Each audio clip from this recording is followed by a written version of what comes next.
Hello friends, চলে এসেছি আবার একটা নতুন ভিডিও নিয়ে। তো সকালবেলা আমি রেডি হয়ে কোথায় যাচ্ছি?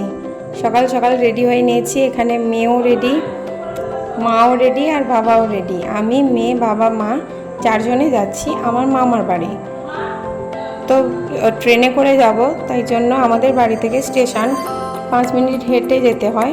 তো হেঁটে হেঁটে যাচ্ছিলাম আমি আর মা। বাবা আর মেয়ে আগে থেকেই এখানে এসে বসে আছে, কারণ ওরা পাশে বাড়ি একজনের বাইকে করে চলে এসেছিল আগে। তো বলতে বলতে ট্রেনও চলে এলো। আজকে ট্রেনে খুবই ভিড় ছিল, এত ভিড় ছিল যে বসারই সিট পাইনি, দাঁড়িয়ে দাঁড়িয়ে আসতে হয়েছে আমাদেরকে।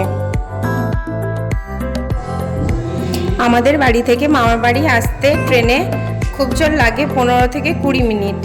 তো বলতে বলতে আমরা নেমে পড়লাম রামনগর স্টেশনে। সেখান থেকে টোটো ধরে সোজা মামার বাড়ি। মামার বাড়ি আসার কারণ, আমার বাড়ির নতুন বাড়ির আজকে গৃহপ্রবেশ ছিল, তাই জন্য আমাদের আসা। তো আমরা চলে এলাম নতুন বাড়ির ওখানে। এসে যখন দেখি পুজো অলরেডি শুরু হয়ে গেছে। তো এখানে আমার দিদি আর মা বসে ফল কাটছিল, আর এখানে পুজো হচ্ছিল। পুজো শেষে সবাই খাওয়া দাওয়া করে নিল।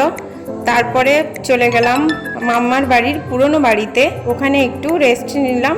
সন্ধেবেলা রেডি হয়ে এলাম, দেখলাম যে এখানে সাজানো হচ্ছে প্যান্ডেল। কালকে যেহেতু মহোৎসব হবে, ঠাকুর আসবে, তাই জন্য। আর এখানে মামিরা রাতে রান্না বান্নার জন্য সব কিছু রেডি করছে।